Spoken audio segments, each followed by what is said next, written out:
ቻምፒየንስ ሊግ ፕሬዲክሽናችሁን ታስቀምጡልኛላችሁ።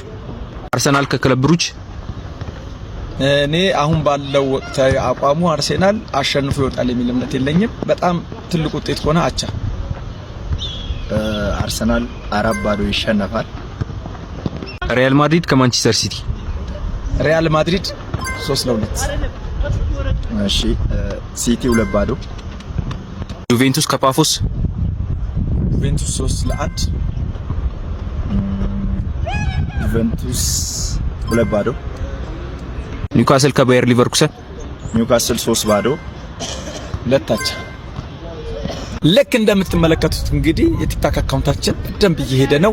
ማስታወቂያ መስራት የምትፈልጉ የትኛውም ድርጅቶች ካላችሁ በጣም በሚያምር መልኩ ማስታወቂያ እንሰራላችኋለንና ከክለባችን ጋር በጋራ ለመስራት አብረን እንቆም እላለሁኝ። ኢንቦክስ አርጉልን፣ ምላሻችንን አስቸኳይ እንሰጣችኋለን።